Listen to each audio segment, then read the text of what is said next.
Hypothetical situation, you are doing a challenge run series where every single character is going to be using 15 different skills to beat the game, but you're all out of classes that actually have 15 skills.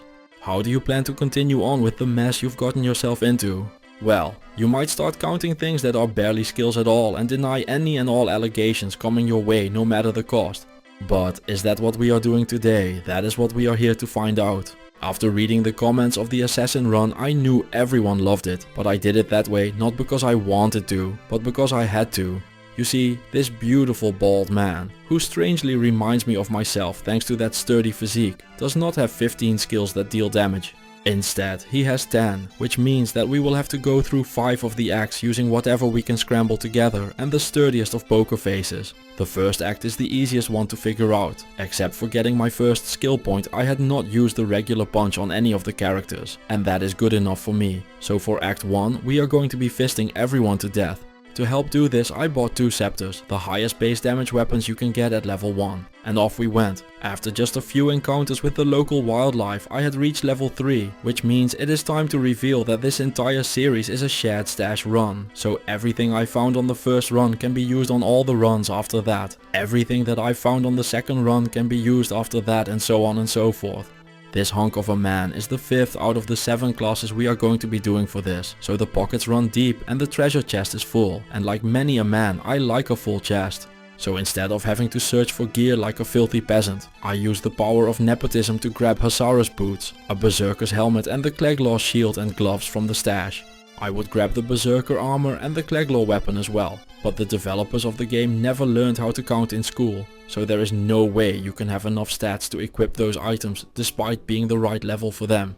So instead I grab a Fell Oak, the unique club that has 80 resistances on it and is ruined by knockback. It's at least races to the undead, so it has that going for it, but we need to upgrade away from this as fast as we can. For now though, we are going to test out the racism by punching the undead in the den of evil in the head until they fall over. Following that up, we managed to make it to level 6, netting us the 55 strength we have been craving for all of 2 seconds. This newfound strength allows us to wear the berserker armor, a +1 barbarian skill armor that combines with the helm to give the most glorious mod any melee fighter could ever see, attack rating per level. Every single melee needs more attack rating at all times. It's so necessary that I even use the Cleglaw combo for the same set bonus just to keep stacking things up.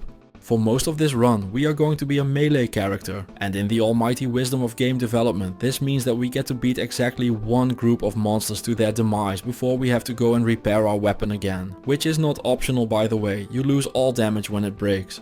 By the time we've still not acquired the stats to wear the Cleglaw weapon, we have made it to level 9 and can instead wear the Sivub's Cudgel. For a low level weapon, this has it all. Damage, more damage, attack rating and racism to the undead. It's beautiful. In the underground passage I reach level 10, which finally nets me the stats to wear the sword. Don't get me wrong, I'm losing almost half my damage doing this, but I am going to equip it just cause I've been bitching about it. The best part about this set is the 35% crushing blow, by the way. In the meanwhile, with all my gear grabbed and equipped, I look like a proper warrior and look like I am ready to continue on. For exactly 3 seconds, cause while all of this has been fun, all of this stuff is complete trash compared to the mighty Saigons. I've postponed it long enough for the sake of comedy, but it is time to let Saigons be Saigons and just equip the good stuff. This is a barbarian run after all, things are going to suck plenty as is. So one quick session of not beating the allegations later, we are going to head into Act 2. Now here is where things get weird. On the Amazon run I never used the magic arrow skill, so it's still open to be used. Enter Witherstring, this dainty little bow always fires magic arrows. So for our desert adventures, we are going to go full meta and become a magic arrow Saigon barbarian. To make sure you don't accidentally fire normal arrows, you can just not equip arrows. Magic arrow doesn't cost quantity, it's magic after all.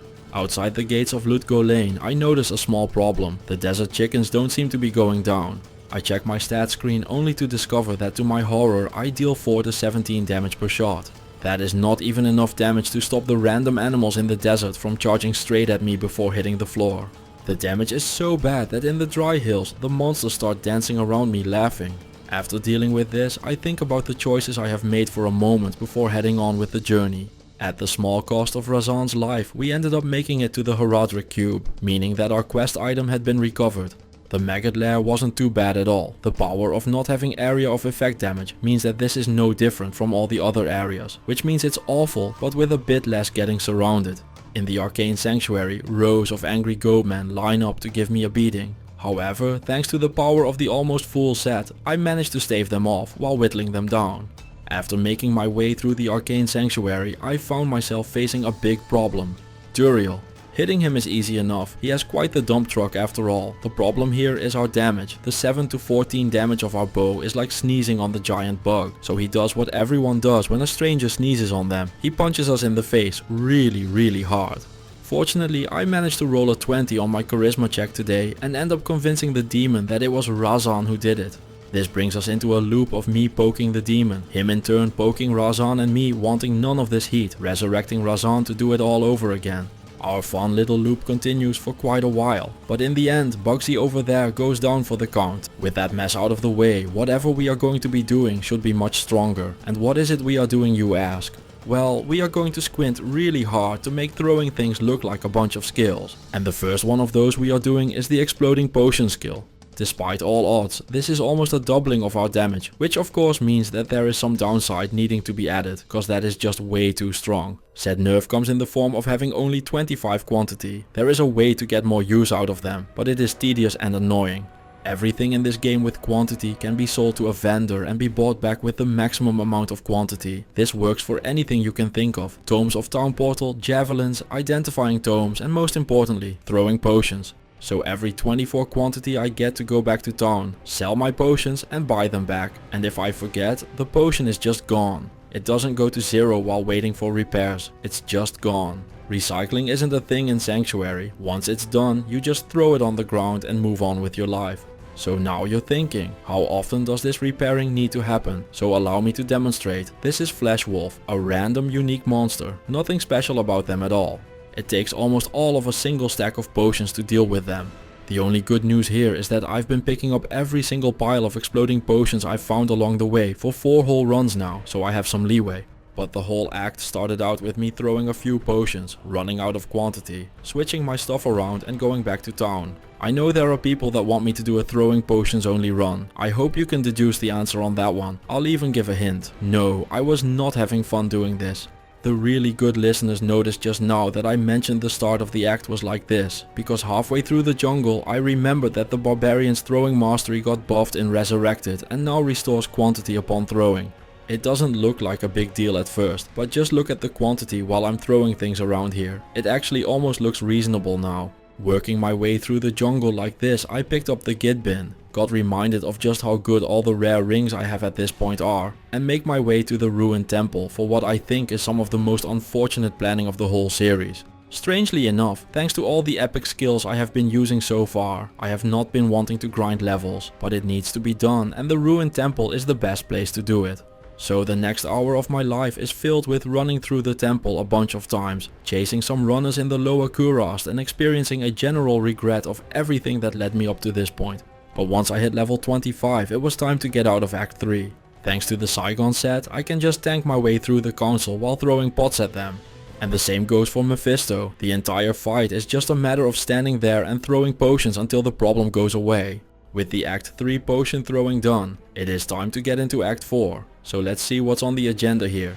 Turns out the bad times just keep on rolling, cause while the explosive potions were bad, choking gas potions are going to be even worse, despite the 72 throwing damage making it look like this is yet another big damage upgrade. I took one look at the amount of damage I was dealing to Izual and decided that the best course of action would be to move on and come back with a better skill. Doable to just being plain miserable. In the Chaos Sanctuary I decided that the plan would be to just lure everything into the Pentagram of Death before heading out and sniping the 3 dedicated defenders. For the first 2, this all went according to plan. The Grand Vizier of Chaos just dwindled into nothingness and Lord Desays just got stuck and kept things moving along.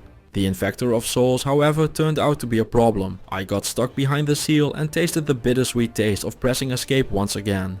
For the second go at the Venom Lords, I let Razan take the wheel and stayed behind like a general, letting the Rapscallions fight amongst themselves until Razan took the W, allowing me to grab my remains and head into the Diablo fight. If you would have explained to child me just how often I would be doing the Diablo fight with only poison, I would call you insane. Yet, here we are once again. The potions deal 72 damage and Diablo has 13,818 health with 50% poison resist. So we are dealing half, 36 per potion. I quickly realized that 13,818 divided by 32 is 432 seconds, and it would take at least 2 times as long, because the poison takes 2 seconds to do its thing. Which means that if I was frame perfect 432 times, this would take 14.5 minutes. Seeing as how I'm not going to be that consistently frame perfect in a million years, I instead did what I could while diverting the demon away from Razan and let him just do his thing. Even with his help, the fight was slow. But not 15 minutes if you're frame perfect levels of slow.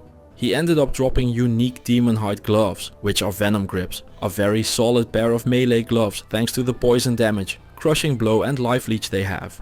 For the 5th act I figured I would be cheeky and use the left hand throw for my skill, so I moved my shield around, only to see that my barbarian looked the exact same.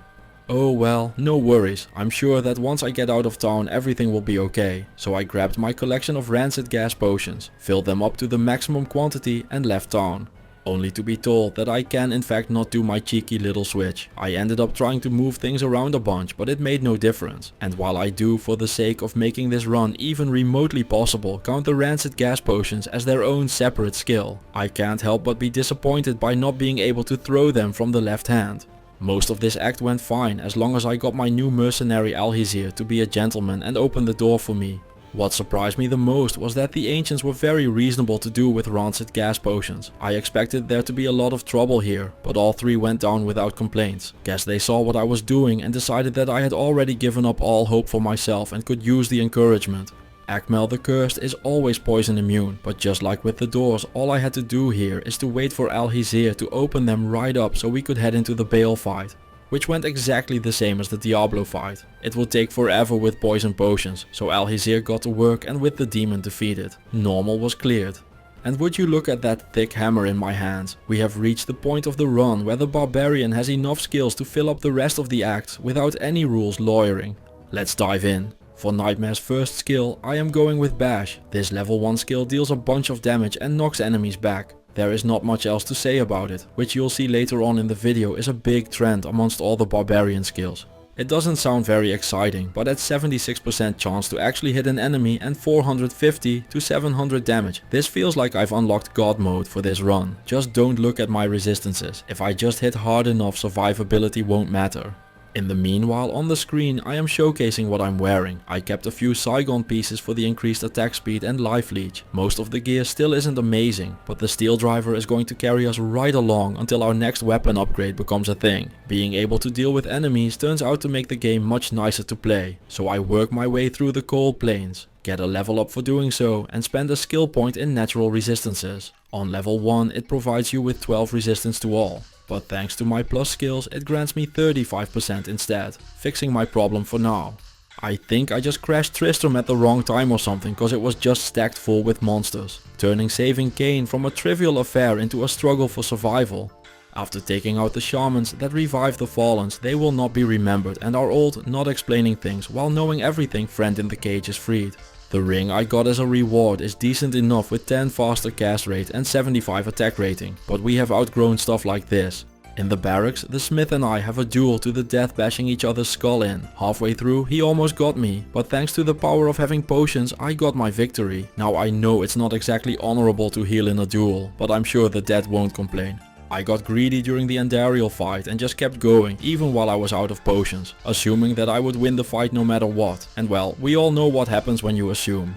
Needing to recover from this mental loss, I decided to take a break from the fight and go and get my imbue reward, which gave me a nice dual resist belt with some faster hit recovery. If only this had more mods on it, it had a great start and could have been phenomenal.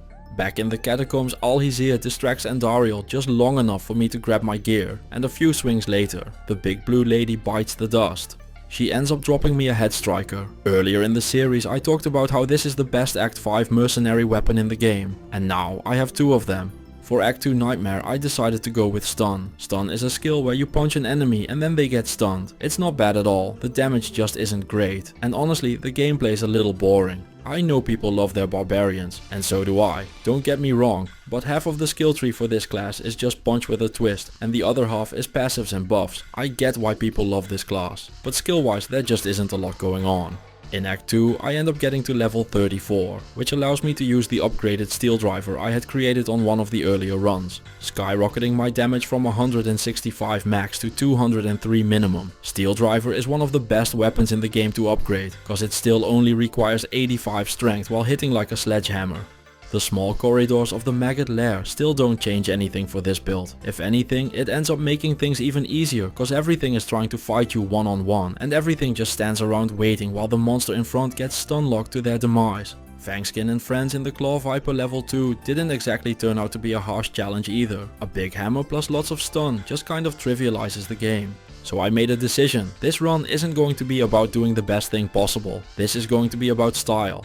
To accomplish said style, I went back to normal and saved the barbarians in the frigid highlands, allowing me to hire one of them to join my team. So I welcomed Unferth to the barbarian ship and took him along for the ride towards Duriel.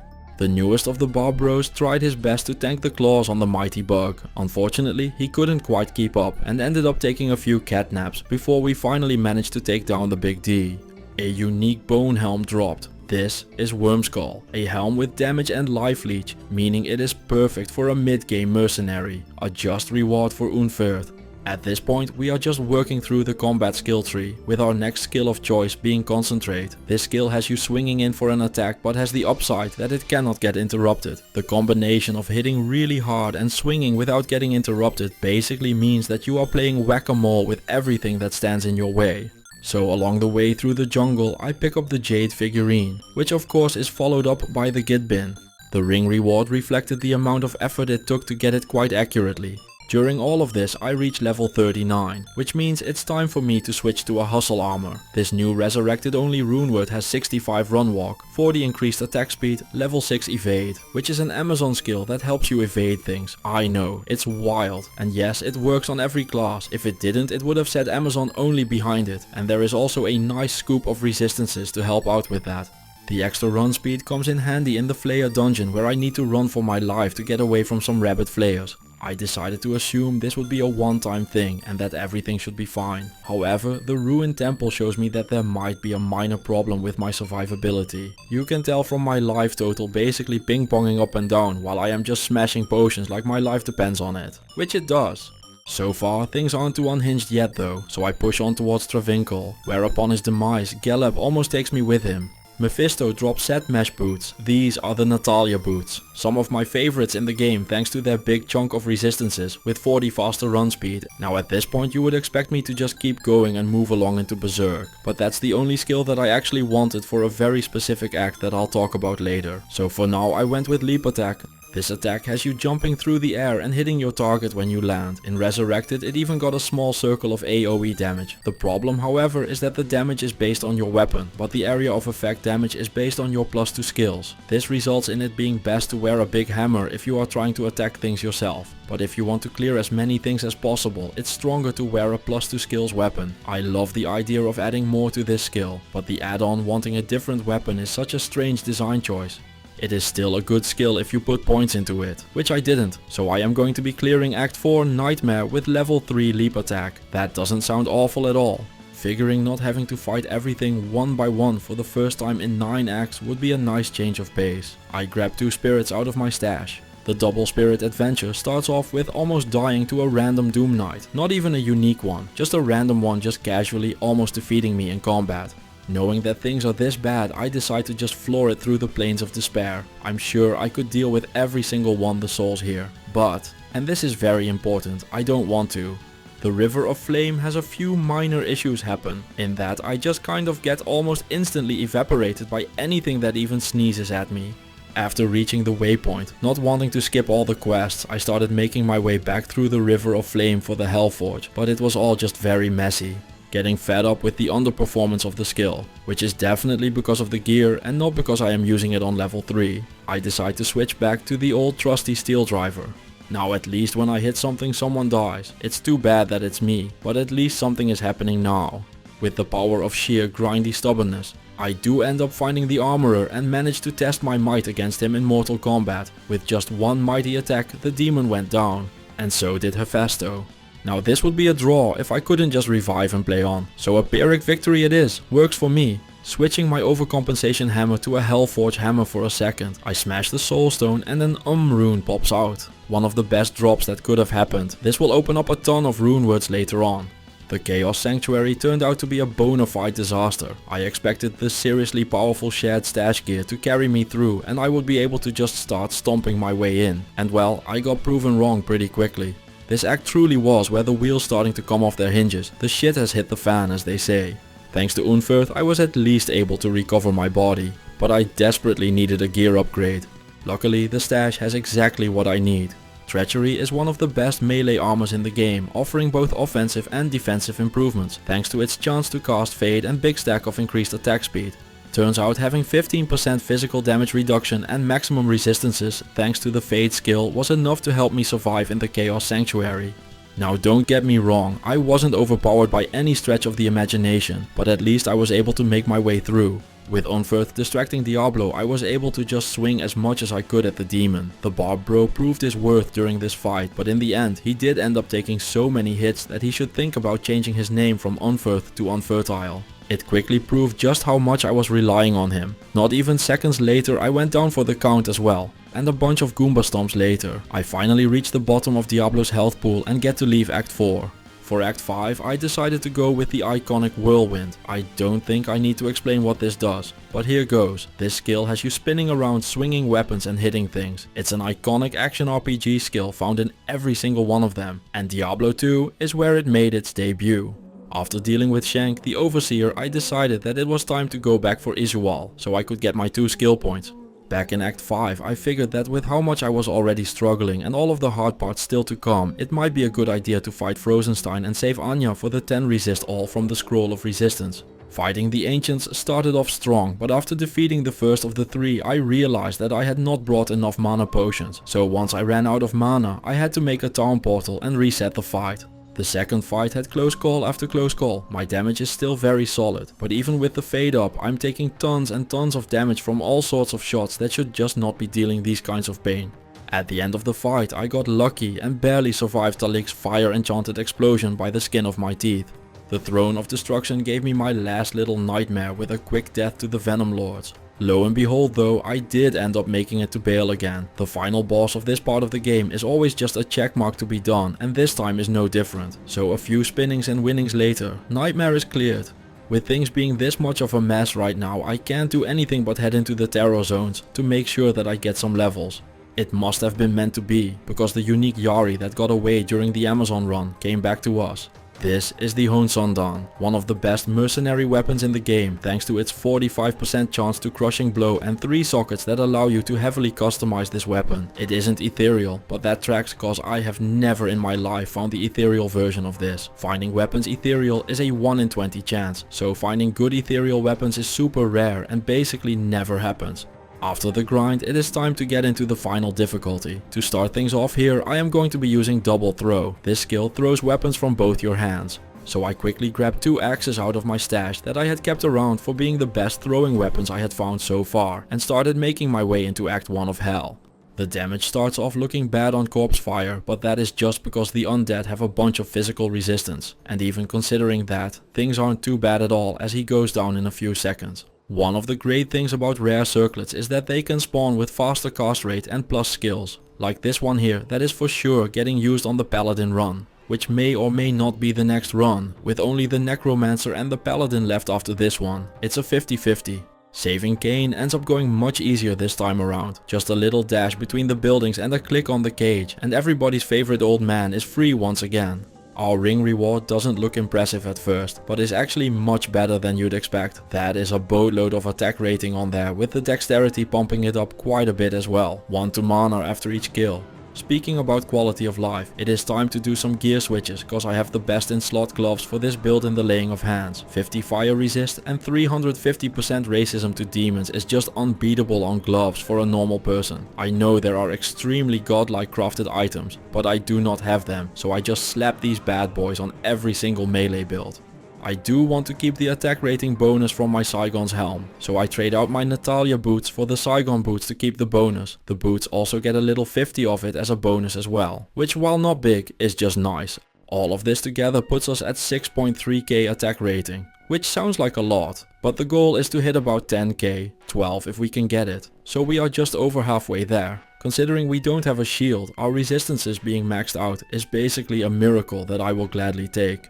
I tried getting the smith stuck behind his own working supplies, but he was smart enough to make sure he can walk through his own arena. Not like we can't beat him anyway, but it would have been really funny if he got step-sistered by his own arena. The Andariel fight starts off with the unfortunate demise of our trusty Barb bro. After that it's just a matter of keeping our distance and whittling her down. The fight takes forever, but that's okay, cause at the end of it we get to move on towards Act 2.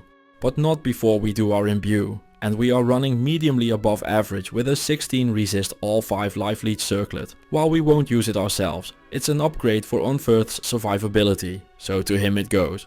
Now it's time for the act that I planned this entire route around. It sounds silly if you put it like that, but Act 2, hell is filled with physical immunes in tight places, and if you don't go for something non-physical here, this act is super fucking miserable. Ask me how I know, and as your answer I will redirect you to every single melee run I've ever done on the channel. It's the same for all of them. Just an infinite grind to get through even a single enemy. I regularly take longer on Act 2 than the rest of hell combined. Every element except for magic has an act that makes life difficult, but the way the Maggot Lair and the Arcane Sanctuary work make things just so much worse for physical based builds around here. There is no running around anything, just gotta go through.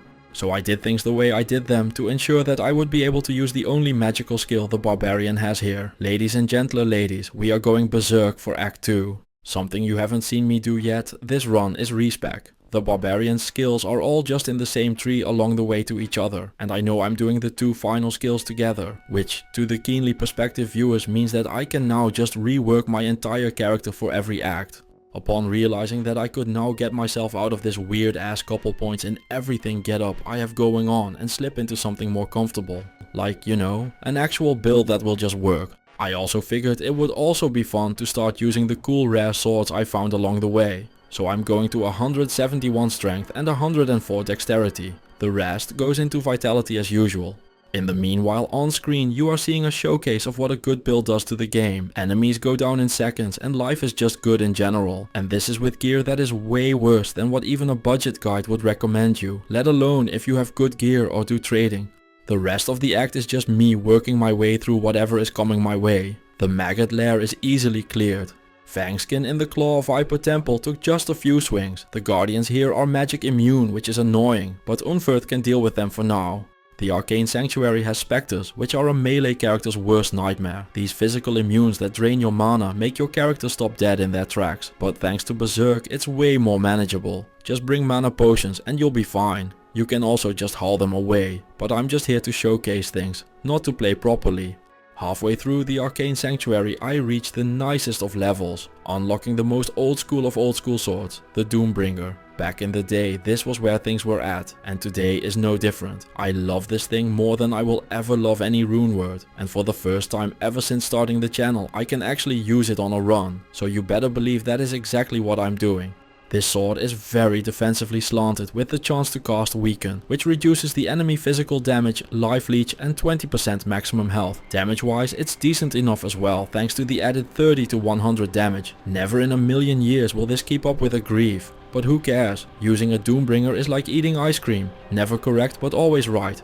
The very cool items just keep on coming with a unique mithril coil dropping in the Tal Rasha's tomb. And unlike Doombringer, this is actually an amazing item. Verdungo's Hardy Cord has a ton of vitality. 30 vitality on a Barbarian with battle orders boils down to about 150 life on your belt, which is just an insane amount. Taking our little Barbarian that should from 1730 to 1900 just like that. There is also a bunch of physical damage reduction going on.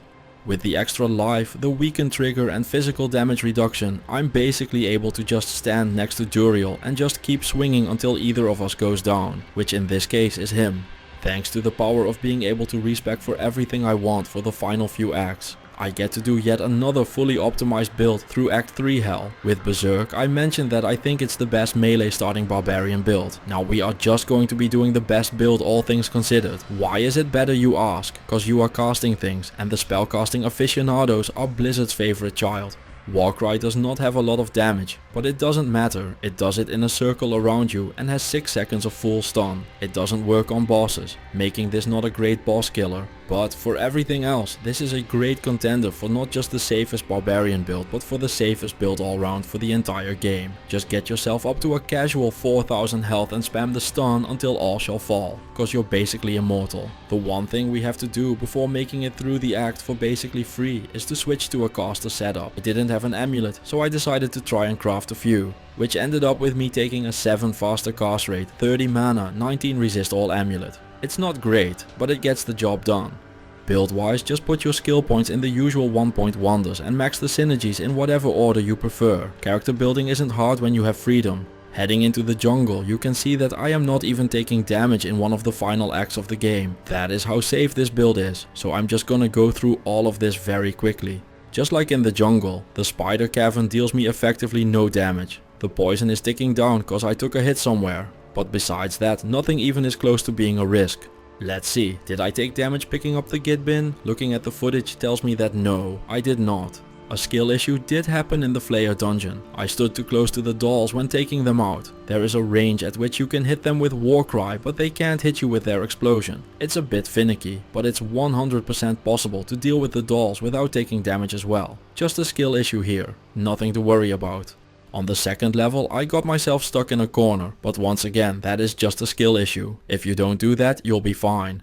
The ring we got as our git bin reward was bad, by the way. I know people like when I show it, so here you go. I should really listen to my own advice, cause in the sewers I make the same mistake with the dolls, which would have been a bad look, so let's keep things moving along. Still in the sewers, I end up finding one of the rarest items in the game, a unique berserker axe. Items in Diablo 2 are divided into treasure classes. The higher the number, the rarer the item. They go up to 87. This item is right there in the top next to all the other big names. Now what really pushes this over the edge is that this one is ethereal, which is a 1 in 20 chance. To actually throw some big numbers around, from what I could find online in the drop calculator, a normal one has a 1 in 4,430,806 chance of dropping from a random skeleton in the sewers without some serious magic find. Now that goes times 20 because of the etherealness. If my calculations are correct, that makes the chances of this item dropping about 1 in 88 million, so I would say it's pretty rare. And for those wondering, yes, that is a grailer. I have not found one of these ethereal before. I'll also casually mention that is probably the rarest item I have ever found and probably will ever find on the channel. The downside is that I don't have a Zod rune, so I could use it for about 30 seconds before it breaks. Instead, I'm saving it for another character. Also, yes, most rune words are way better than this, but from what I've been told, it is one of the best PvP weapons in the entire game. I don't know anything about PvP though, so I can't explain further. The rest of the act is just business as usual, by which I mean dying due to some sloppy play before splitting up the enemies and easily taking them out. In the Durance, I also finally got my shit together and cleared out the dolls properly. See, I told you it could be done. As I mentioned earlier, act bosses are not this skill's strong suit, so the fight took forever and was mostly dependent on distracting Mephisto away from Unferth. With that all going on, it was just a matter of going slowly and surely, but mostly slowly through the boss's life total until it hit 0. With 2 acts and 1 respec to go, it is time to go and rebuild our character for the final time. I'm guessing most of you know what's up at this point, but I'll explain anyway for those that are just half listening on their second monitor. Please keep doing that, by the way, it is absolutely not a problem. I do the same thing and I'm just happy and surprised people are entertained by my ramblings. Anyway, for the final 2 acts we are getting into the only 2 skills left that deal damage, Double Swing and Frenzy. Build wise, I hate Frenzy, not because of how it works or anything, it's a very fun build to play. The problem I have with Frenzy is that it is literally impossible to build it optimally with the amount of skill points you get in the game. You want your mastery weapon, Frenzy itself and its synergies, which are Taunt, increased stamina, Berserk and conveniently enough for this run, Double Swing. Now let's count how many skill points that requires, shall we? If we were to max out everything Frenzy, with its synergies would be a 100 skill points. You need to put 1 into Bash and Double Throw as they are prerequisites, putting you at 102. Taunt requires you to put a point into Howl instead, making 103. The Mastery requires 20 more, getting you to 123, and that is if you ignore the 1-point wonders like Natural Resistance, Find Item, Battle Command, and of course the 20 you're wanting to put in battle orders as well. All of this combined would cost you 149 skill points, more if you would want additional points into Natural Resistance or Find Item. Now how many points do we get in the game? With all the quests completed, you get a grand total of 110 skill points, meaning you are missing out on not just a couple of points, but even on the almost impossible to reach level 99. You are short fucking 39 skill points. Okay, rant done. Let's move on into Act 4, for which I am going to be using Double Swing. For this act I put on my melee gear again, and while it all looks very cool and reminds me of what I see in the mirror every single day, there is a small problem. Rares and uniques are not very good. I really want to go for style, but just look at this. It is like I'm running my Barbarian into a wall. Even with the weakened triggers from the Doombringer, things are just not working anymore. I'm not dying a lot anymore, but I'm also just not getting anywhere with this. All throughout the River of Flame, even the normal monsters are just a slog. And not in the fun, challenging way. Everything is just taking forever, and at this point I chose fun over style. I decided to make a Crescent Moon. This rune word has chance to cast a static field, ignore target's defense, increased attack speed and open wounds. There is a lot of other stuff going on as well, but none of that is relevant for this build. The DPS increase is just ridiculous and is just a big showcase of how even the coolest rares aren't even close to mid-level rune words. Suddenly we are going from tediousness incarnate to going through at an okay-ish pace. It's a sad sight to see, but I do want to get to Hell Baal at some point this year, so it's gotta be done. In the meanwhile, the armorer went down and we are collecting our just reward. The rune propaganda continues with an Est rune that shall be put next to the other two that are rotting in our stash. In the Chaos Sanctuary I am just funneling everything and hacking away at them one at a time, which is just quite satisfying to do. I love when the true hack and slash essence of the game shines through.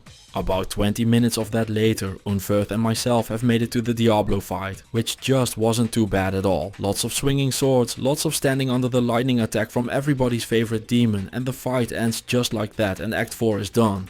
One more act to go, time for the final skill, which is going to be Frenzy. This is the exact same thing as Double Swing, but it also gives you attack rating and makes you run really fast, making it super fun to play. Survivability wise we are not doing very great, but we'll just suffer through it till the end of the run. All Act 5 is just a dash towards Baal, and the only things you need to take care of are the Ancients and the Baal waves, cause we are not in the business of glitching them on this channel.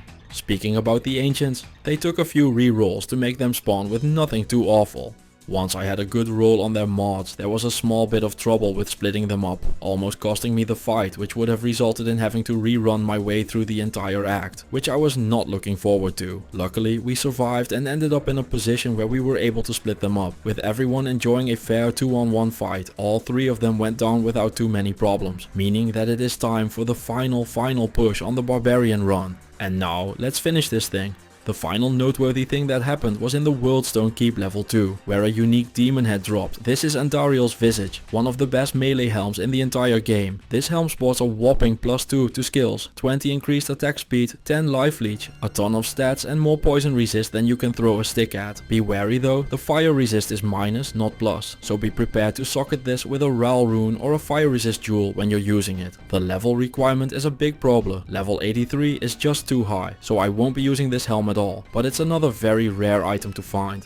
The Lister wave gave me some problems, with the life total getting dangerously low to having to walk again from the waypoint, but by dividing and conquering Unferth and I managed to get it done. Leaving just the Baal fight, which is the hardest thing to write in an interesting way on every single Diablo video, cause you want to write towards a big epic final cheek clencher of a moment, but Baal just won't give it. The fight is free, the demon is dead and the Barbarian run is done. 2 more to go. But for now, all I want to say is thank you all for watching. A special thanks to the YouTube members and patrons, and I will see you all in the next one, which will be either the Paladin or the Necromancer, who knows. Well, I do, cause I make the videos. Anyway, take care, enjoy your day, and I'll see all of you in the next one.